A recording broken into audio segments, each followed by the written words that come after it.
Hello. Today, there will be an unusual story with elements of fantasy, but that makes it even more interesting. Let's get started. It all started as a common story of infidelity. I was preparing for a business trip, heading to my private plane when I received a call that I wasn't needed. I turned the plane back into the hangar, knowing I'd need it in the coming days, and parked it before heading back. I checked in with my boss, and we decided I could take the rest of the day off. It was almost 4 o'clock, and by the time I got home, it would be nearly 5:30, about the time my wife usually returned. I planned to surprise her and take her out to dinner. I was right about the surprise, but she surprised me even more. It seemed that as soon as she learned I was leaving, she and her friend made plans for the evening and left work early to get a head start. When I saw her car alongside another unfamiliar vehicle in the garage, I feared the worst.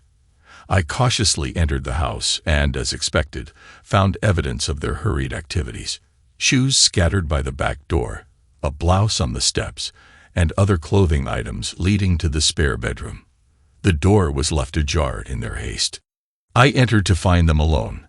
He was standing by the bed while she, my loving wife, was on her knees. His audible pleasure was clear, and though I was somewhat mentally prepared for the sight, it still shocked me. For those who might think I enjoyed this in any way, you're mistaken. My wife, whom I trusted and admired, was engaged in an intimate act with another man. I struggled to control my emotions and resist the urge to react violently. When he decided he was done and instructed her to lie on the bed, I cleared my throat, making my presence known. "What are you doing here?" I asked sharply. "And who is this?" The man's face shifted from pleasure to panic. He stammered, "I thought you were out of town." I looked into my wife's eyes, seeing a depth of realization I hadn't seen before. "I want you to grab him and follow me downstairs," I commanded. I retrieved his phone from where it had been discarded and checked the contacts. I dialed a number labeled home, and a woman answered, slightly breathless. "Hi, Mark," she said, seeing the caller ID. "I just got home, so don't try to tell me you're running late again." I replied, "Mark won't be making any excuses tonight. Let me explain why he isn't calling you from his cell. Don't worry, he isn't injured, at least not yet. I suggest you come over to my house. I just caught Mark with this in my wife's mouth." The woman's shocked response was, "What the? Who are you?" I had a suspicion something was off. "But this? Are you sure? I never want to see him again. I'll handle it myself. Where do you live?" I provided her with my address and advised her to drive safely. "We wouldn't want anything bad to happen," I said. "If anyone deserves to be hurt here, it's certainly not you." Clicking the button, I turned my attention back to the pair in my living room. "Stand over there in front of the window," I instructed. "I don't think so," Mark objected. June, however, calmly walked to the spot I had indicated, dragging Mark along. His cries of pain were audible. "Damn, June, let go already." "She won't be letting go until I command her to," I said with a hint of authority. "You see, there are things about me that you don't know." "Hell, June doesn't even know." I smirked slightly. "It seems we have a bit of time before your wife arrives, so let me enlighten you both." Their faces displayed a mix of curiosity and fear. Until I was about 18 years old, I led a perfectly normal life. I'm average in height, weight, appearance, brown hair, brown eyes, and medium skin tone. I'm not particularly handsome, but not unattractive either, wouldn't you agree? It was around that time I discovered I had a unique ability. If I looked someone in the eye for a few seconds, I could plant a thought in their mind. This could range from something innocent, like "your name is now Bert," to something far more intense, such as, "if you don't follow my instructions, you'll be engulfed by a fire so hot that hell would seem cool in comparison." The last example is what I implanted in June's mind. As you can imagine, I had a lot of fun with this ability, especially once I perfected it. For instance, there was a bully from high school whom I made believe it was acceptable to moon the entire graduation crowd. I've played many pranks, and used my power to avoid minor trouble with the police. I've also used it to have memorable evenings with women, ensuring that if they initially rejected me, they would change their minds and engage in activities that would make others blush. One notable incident involved the daughter of a local Air Force general. When her mother walked in on us, I was struck by her attractiveness. I persuaded her to join us, but the general arrived before we were done. He intervened aggressively, but I managed to explain that I could influence people's thoughts deeply, more effectively than hypnosis. Homeland Security saw the potential for interrogation and intelligence gathering. I negotiated a deal with them. A 6-figure salary, a small plane, and they would maintain it as long as I performed certain tasks. My official job title is troubleshooter, which explains any sudden calls to action. Another part of the deal was to stop using my abilities for personal gain. Eventually, I found that I preferred genuine connections with people who like me for who I am, not because I manipulated them. June was an exception to this preference, and now I'm facing the consequences. We had talked about starting a family soon, but with everything going on, I'm eager to find out what's really been happening. I glared at Mark while we waited, deciding to gather some photographic evidence of their affair for potential future use. I instructed June to kiss him and gently touch his chest while I took pictures. I snapped about a dozen shots before I heard a car pull up in the driveway. I commanded her to stop and return to standing by the window. Setting my camera down, I went to the door and opened it just as she was about to ring the doorbell. "I take it that you're Mark's wife." I greeted her. "I'm Cliff Derringer, and I believe that is your husband Mark standing next to my wife June." "I wish I could say it was nice to meet you," Darlene replied, glancing at the scene before her. She walked over to Mark, who cast his eyes downward, then stood in front of June, who also looked down in shame. Darlene smacked Mark across the cheek, causing his head to whip to the side. "Have you no shame? Couldn't you at least put some clothes on?" "Darlene, that's my fault," I said. "I thought it would make them feel some shame and regret for what they did, not just for getting caught." "Look at that," Darlene commented. "She won't even let go of him. What kind of shameless woman did you marry, Cliff?" "Again, that's my fault," I responded. "It makes him easier to control." "Watch this," Darlene said as June squeezed Mark. "Why did you do that?" Mark interrupted, his voice strained. "What did I do to you?" he added. "That's your stupid question," June replied. "Ease up on the grip, but hold on." I briefly caught Mark's eye, which was all I needed. "I want you both to tell us the truth now," I instructed. "No spinning things to make yourselves look better. You will tell us everything, no half-truths." "Let's start with Mark. What's the story here?" Mark began. "We first met back in high school. The possibility of this affair starting before our marriages entered both Darlene's and my own minds. We began dating in January of our senior year, just after the second semester started. June and I were from different crowds, so we hadn't met before that. When we sat near each other in our science class, we hit it off. We were steady almost from the beginning and spent as much time together as we could. It was just after Easter break that we first, were intimate in the back seat of my car. After that, we were inseparable and never had a major argument. I was completely in love. Then she left. It was May 2nd, he continued. I remember it well. I went to pick her up for school, and her dad told me she was gone and not coming back. He told me to leave and never ask about her again. I was heartbroken and thought she had run away from me. I couldn't understand what I had done wrong. I kept returning, begging for information about her whereabouts or reasons for leaving. Her parents wouldn't tell me anything and threatened to call the police if I returned. They did call the police, who took me to the station and discussed the situation with me. My folks came, and the officer released me with a warning that I'd be arrested if I went back. I was devastated and alone.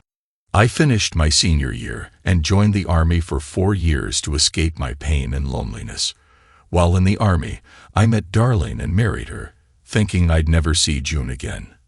When I got out, we moved back here about 6 months ago. A few months later, I bumped into June at the grocery store. We had coffee to catch up, which was innocent at first, with only minor flirting.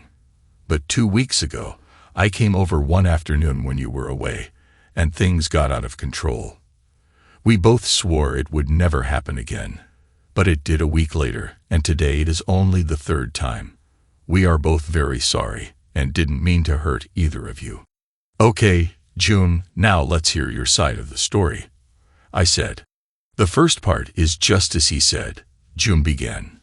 We met during our senior year of high school and dated for several months. Everything was wonderful until I took a pregnancy test after missing my period. I sat there on the end of my bed, tears streaming down my face as I held the pregnancy test. When my mom walked in and saw why I was crying, I panicked and tried to hide the test, but she noticed it. She was upset but comforted me until Dad came home. Dad's reaction was quite the opposite. He was furious. After he calmed down a bit, he said he would arrange for an abortion and that we should tell no one, especially not Mark. I insisted that I couldn't go through with it, that it was my body and my decision. This led to another heated argument. Eventually, we compromised. I could carry the baby to term and put it up for adoption, but I couldn't tell anyone about it.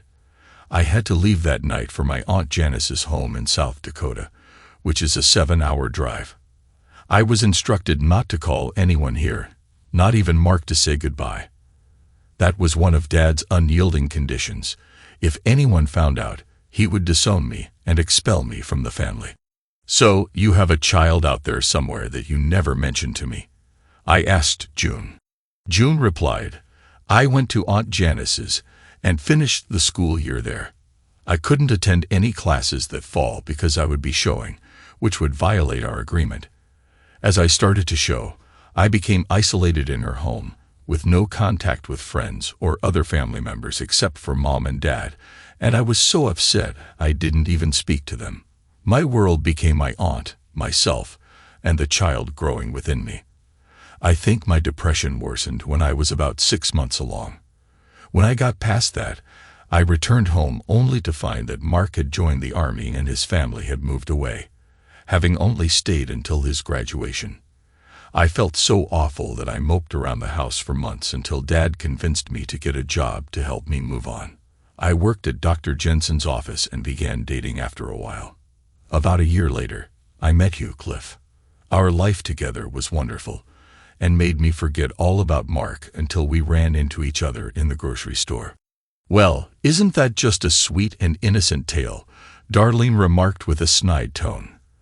A tale of teenage love, desire, and betrayal.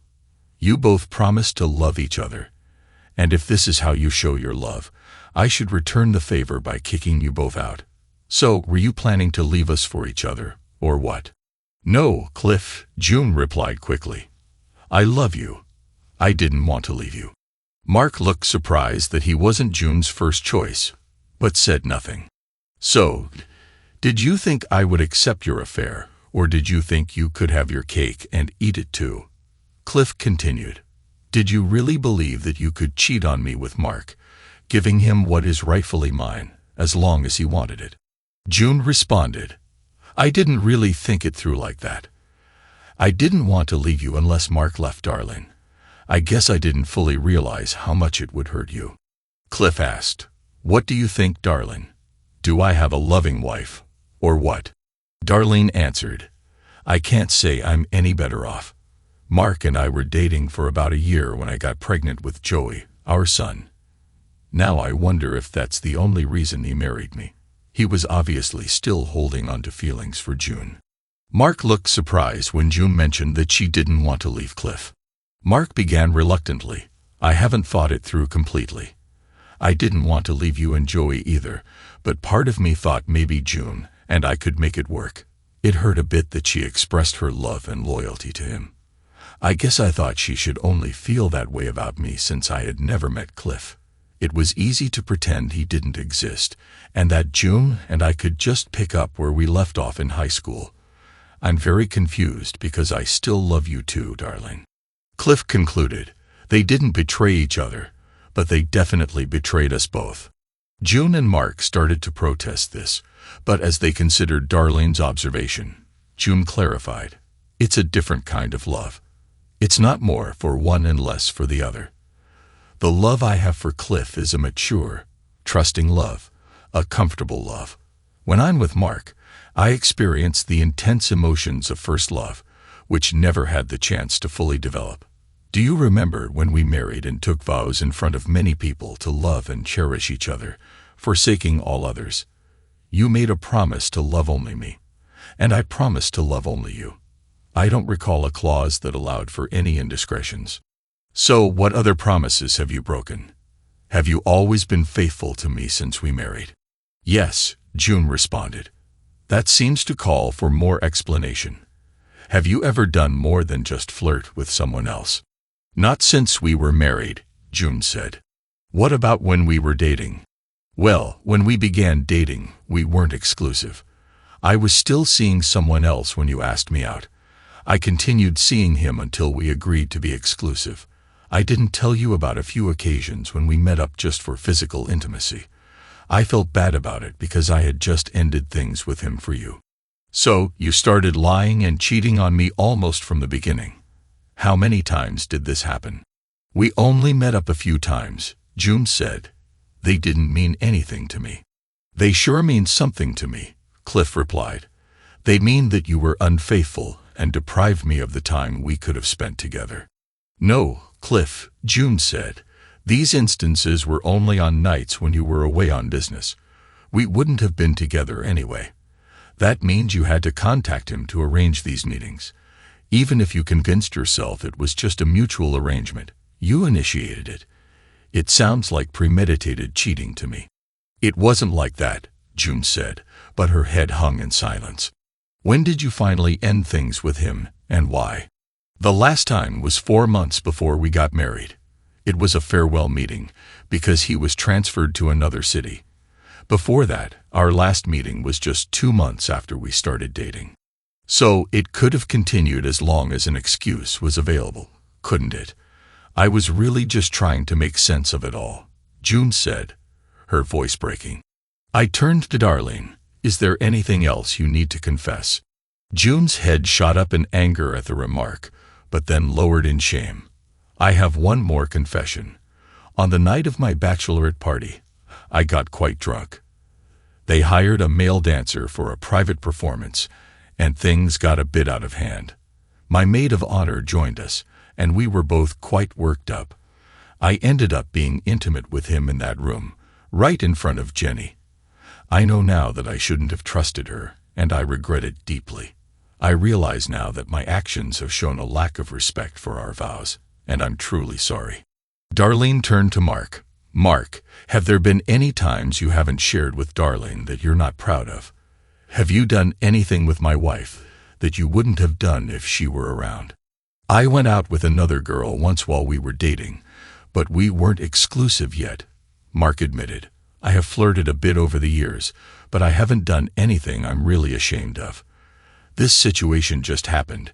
It got out of control. We didn't want to hurt either of you.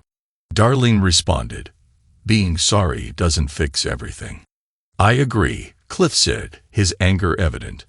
I believe Mark didn't plan for this to happen, but my wife seems to have a pattern of behavior that suggests she struggles with fidelity. I've made it clear that I won't tolerate infidelity. Cliff's anger grew as he continued. Wasn't our relationship good enough for you? We were intimate at least 3 times a week, usually 4. How often did I get leftovers after you were with Mark? Even if you cleaned up, it was still like receiving something that was already used. Was my affection not enough? Or did you just crave something different? So, what other promises have you broken? Have you always been faithful to me since we married? Yes, June replied. That seems to call for more explanation. Have you ever done more than just flirt with someone else? Not since we were married, June said. What about when we were dating? Well, when we began dating, we weren't exclusive. I was still seeing someone else when you asked me out. I continued seeing him until we agreed to be exclusive. I didn't tell you about a few instances when we met up just for physical intimacy. I felt bad about it because I had just ended things with him for you. So, you started lying and cheating on me almost from the beginning. How many times did this happen? We only met up a few times, June said. They didn't mean anything to me. They mean something to me, Cliff replied. They show that you were unfaithful and deprived me of the time we could have spent together. No, Cliff, June said. These instances were only on nights when you were away on business. We wouldn't have been together anyway. That means you had to contact him to arrange these meetings. Even if you convinced yourself it was just a mutual arrangement, you initiated it. It sounds like premeditated cheating to me. It wasn't like that, June said, but her head hung in silence. When did you finally end things with him, and why? The last time was 4 months before we got married. It was a farewell meeting because he was transferred to another city. Before that, our last meeting was just 2 months after we started dating. So it could have continued as long as an excuse was available, couldn't it? June's eyes were filled with tears. I wish things had been different. I love you, Cliff. I regret the way things turned out and how they've affected our relationship. Is this about me not giving you enough attention? Cliff asked. I'm not out of town more than occasionally. When I'm away, I make a special effort to make our time together meaningful. I've tried to make our life together as good as I could. Wasn't that enough for you? It wasn't about you, Cliff, June said through her tears. It was about Mark and me and our unresolved relationship. You were a wonderful husband. I must have been mistaken if you thought my actions were an indication that I didn't care about you. So, did you think I was just a provider, someone you could disregard when a better opportunity came along? Am I just a stepping stone to something better? No, Cliff, June said. When I married you, it was because I loved you and wanted to spend my life with you. I still do. I regret that this situation happened. It's interesting that you refer to this as an accident, Cliff said. You brought him into our home, into our sanctuary. It shows a lack of respect. June looked at Cliff with pleading eyes. Is there still a chance for us, Cliff? I really do love you. I think in time, I might be able to forgive you, Cliff said. But I'll never forget this. It will take a long time before I can begin to trust you again. Can you live with me constantly checking up on you, monitoring who you're with, and what you're doing? It goes without saying that Mark can never be part of our lives again. This is a choice you need to make right now. I don't want to force you to be loyal through threats, Cliff continued. I want to be with someone who genuinely wants to be with me, who will be faithful. I need to know if you truly want this, if you want it more than anything else. June hesitated, looking between Mark and Cliff.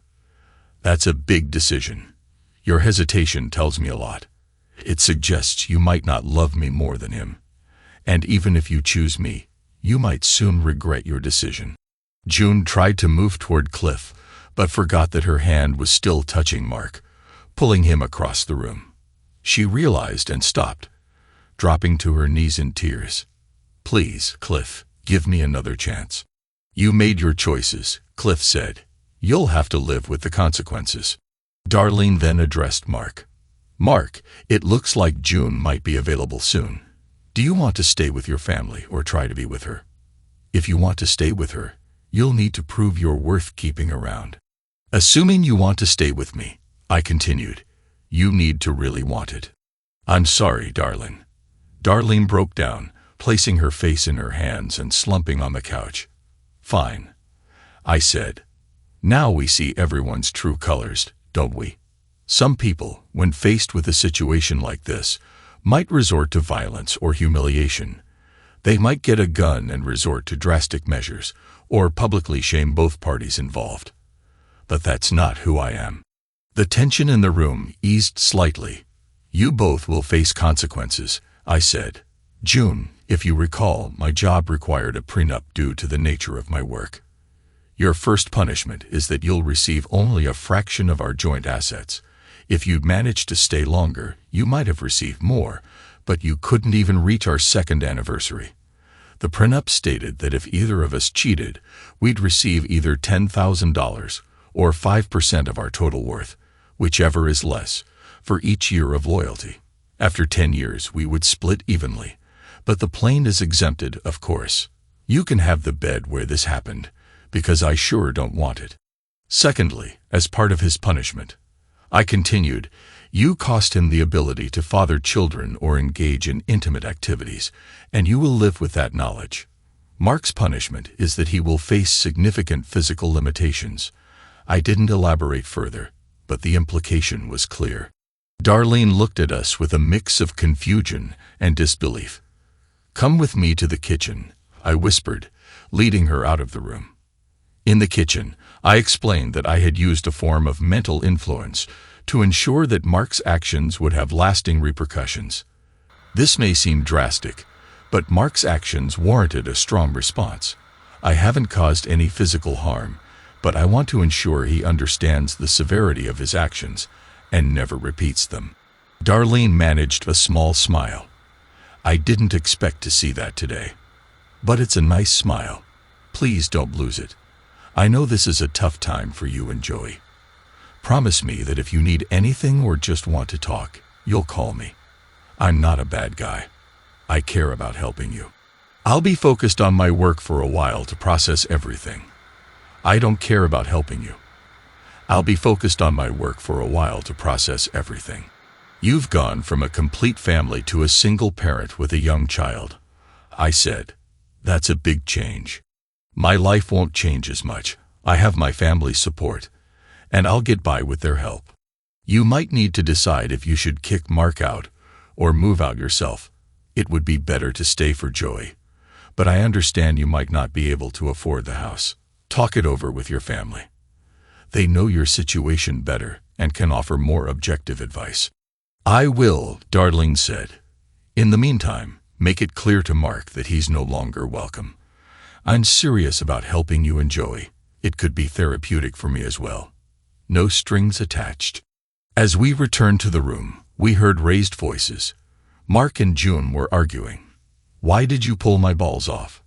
I can't believe you did that, Mark said. He made me do it. I had no choice. I didn't see him force you, June replied. I interjected. Your actions led to this. You both got what you deserved. Mark, your actions made 4 divorce lawyers happy, but they left your spouses and child very sad. This is the first time since we've been married that I'm actually glad we don't have a child. Cliff, please reconsider. I'll try hard, I said. You made what should have been an easy decision difficult. You hesitated. I said, part of you still wanted both of us. That might work for people who cheat, but it won't work for me or Darlene. We both understand that for any relationship to have a chance, there must be love, trust, and respect. Maybe you think you love us, but we don't feel there's any respect or trust left. The reality of the situation finally seemed to hit her, and she collapsed, sobbing uncontrollably. I hoped they would find the happiness they thought they would have together, because Darlene and I were done with him. Period. I gave them a quick look and told them to forget what I had said about my job and my power of suggestion. I told them to remember today's events, including the impact of their actions, and that Mark should publicly acknowledge their wrongdoing. Mark should not contest the divorce. Darlene spoke up. Joey needs to be picked up from the sitter, and I need to get home. Mark, I don't know where you'll be sleeping tonight, but it won't be with me. Don't come home tonight. When you find a place to stay, we'll arrange to get your things out of here. Goodbye, Mark. Cliff, hooker, she said, grabbing her purse and walking out the door. Mark yelled after her and started to run out, but he remembered his lack of attire and ran upstairs to get dressed. 30 seconds later, he was mostly dressed and out the door. I turned to June. Don't just sit there. Get dressed and get out.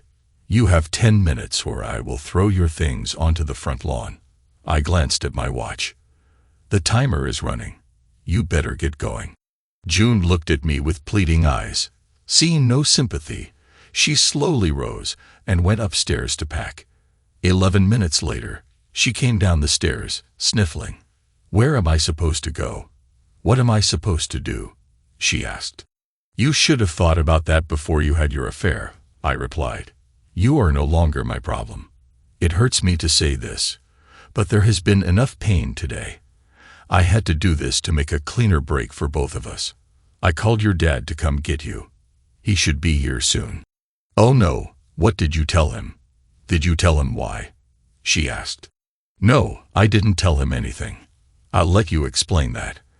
I told him to come get you because you won't be staying here anymore, and you need a place to live. Once you're settled, call me to arrange for the rest of your things." "Cliff, don't you love me anymore?" she asked, tears in her eyes. I took a deep breath. "Yes, I still love you, and that's what makes this so painful. I love you with everything I had, and that intense emotion can't just be turned off. I can't live with you anymore. And I believe that, with time, we'll both be better off apart. It may hurt more at first, but I think it would be best to see each other as little as possible for the next year or so, to heal and move on with our lives. I'll see a lawyer and start the divorce procedure tomorrow. With the prenup, it should be straightforward. Please don't try to fight this. It will only prolong the pain." June stood there with her puffy, sad eyes, sniffing as she considered my words. I wasn't sure if she was beginning to agree or still trying to find a way to change my mind. The doorbell rang, and I opened it expecting to see Jim, my father-in-law. Instead, he brought Mary, her mother. June ran into her mother's arms, crying openly. "If you've done anything to hurt her, you'll be sorry you ever breathed," Jim said, his voice calm but carrying a serious threat. He was the type who could make a threat without raising his voice, and it was taken very seriously. "Jim, I haven't touched her. Her suitcases are right there. She'll explain what happened when she can stop crying." "You're kicking her out. What did she do to deserve this?" Jim asked. "I'd rather she tell you herself. It's too painful for me to go through it again," I replied. June and her mom headed to the car, with Jim picking up her suitcases and keeping an eye on me. After he left, I sank into my recliner and broke down. I cried myself to sleep, only waking when the sun shone through the bay window the next morning. It was time to get a shower and start the rest of my life. I called my boss to take the day off, and then contacted the lawyer. I took care of all the standard tasks, including closing our joint accounts and opening new ones. The divorce proceeded smoothly and quickly as she didn't contest it. A month later, I still hadn't heard from Darlene, so I called her. She and Joey had moved back in with her parents, who had plenty of room and were welcoming. They had put their old house on the market. Mark and June found a small apartment together, but Darlene mentioned that they seemed to argue frequently. Darlene asked me about the hypnotic suggestion I had given Mark and June. Is it permanent? Will he always believe he has nothing there? Never underestimate the power of denial, I said with a chuckle. After a few years, and with some convincing from doctors or others, he might start questioning his belief and possibly dispel the illusion. But then again, maybe not. It's not a topic many of us discuss openly. Now that the pain had lessened, I felt a bit of pity for him. "Did you really have to do that?" Darlene asked. I just smirked. I had become an adopted uncle to Joey, and a casual friend with benefits to Darlene. Every couple of weeks, we would meet up. I would have liked a more serious relationship, but she wasn't interested. Too many bad memories, I suppose.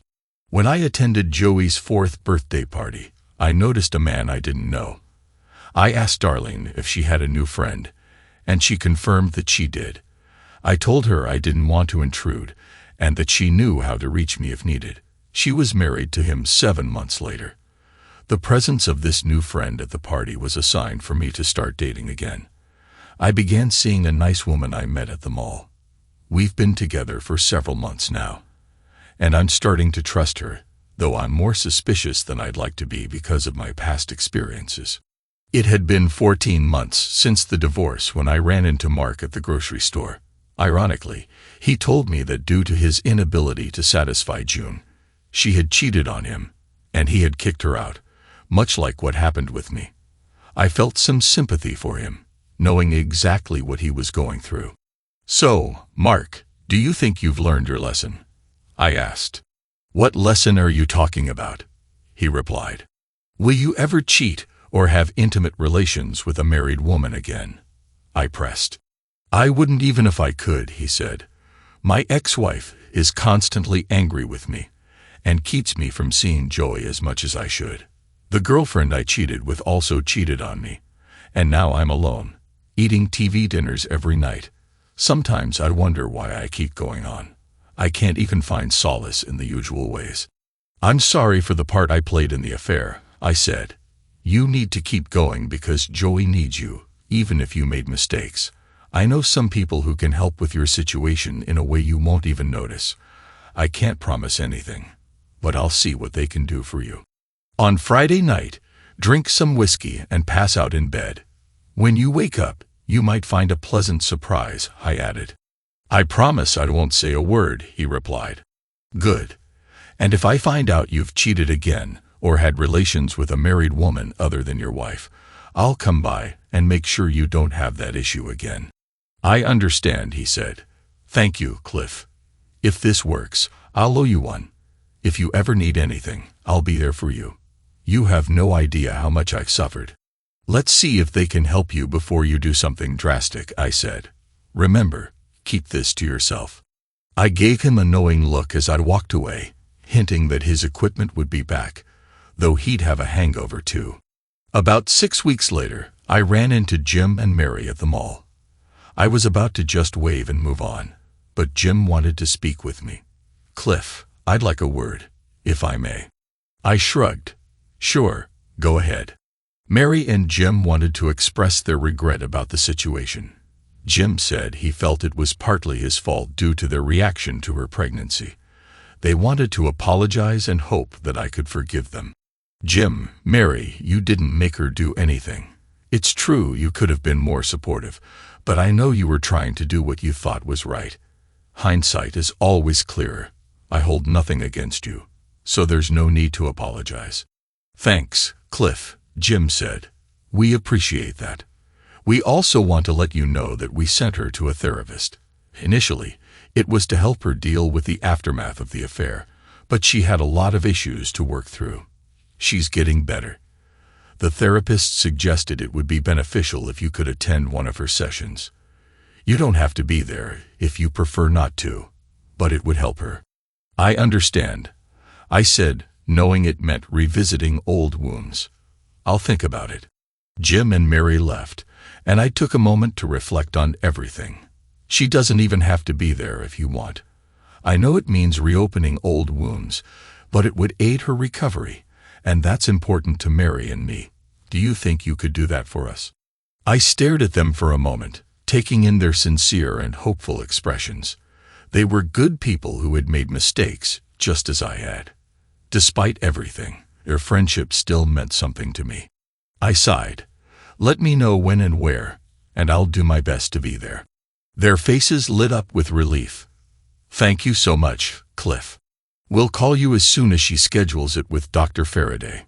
Her regular session is tomorrow, but can you make it next Thursday at 4? We made the arrangements, and as luck would have it, I was able to attend. I arrived at the office 5 minutes early and found June waiting in the anteroom on the couch. She smiled pleasantly, but there was a reserved quality to her demeanor. She seemed unsure of her standing with me and didn't want to overstep. "Hello, Cliff," she greeted, her voice warm. "You're looking well." She was dressed in a navy skirt and jacket with a white blouse underneath, buttoned conservatively, a professional look that subtly hinted at familiarity without revealing anything explicit. "June, you look as good as I've ever seen you. This doctor must be helping." "Thank you.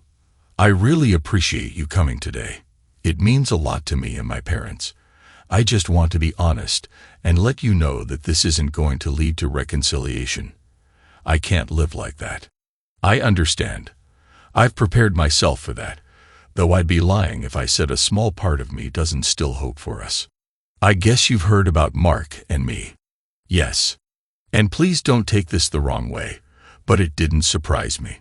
You've always had a high desire, and with Mark not being able to meet those needs, it seemed like you were bound to struggle. I understand. Dr. Faraday has helped me understand why I acted out the way I did with you and Mark. He's helped me address a lot, including my pregnancy and miscarriage. We believe that was a major factor in my behavior. I'm not sure how much I can help you now. It feels like part of a 12-step program where I'll admit the mistakes I made, apologize, and try to make things right if possible. It's a healing process for me to forgive myself, so you can if that's even possible. I thought the 12-step program was for addictions, I said. It is, she replied. I realized that I was struggling with sex addiction. She continued. After Mark and I broke up, I went out every night, picking up strangers, sleeping with anyone who showed interest. I was often drunk, and between the alcohol and the intimacy, I ignored the pain. My parents found out and got me help. Luckily, I didn't contract anything serious. I'm much better now and haven't been involved in any intimate activity for over 3 months. The room fell silent as I processed this revelation. Just then, the doctor arrived and ushered us into his office. The session was intense, but afterward, I felt a profound sense of emotional release. Cliff, thank you again for coming today, June said as we exited the building. Would you be open to having coffee or a meal together? I don't think so, not today. I've had enough turmoil for now. I want you to know that I feel bad about how things ended between us, especially since you struggled so much. Maybe someday we can be friends, but not right now. I understand, Cliff. I would like us to be friends eventually. You mean a lot to me. As we stepped out, she headed toward her car, and I headed in the opposite direction. I'm parked this way, so I guess this is goodbye. Good luck with your recovery. I gave her a quick peck on the cheek and walked towards the setting sun. June watched my silhouette receding, a tear rolling down her cheek as she saw me walk out of her life one last time. Thanks to everyone who took the time to listen to today's stories. If you enjoyed it, please consider liking and subscribing if you haven't already. Feel free to share your thoughts on the events in the comments below. Take care.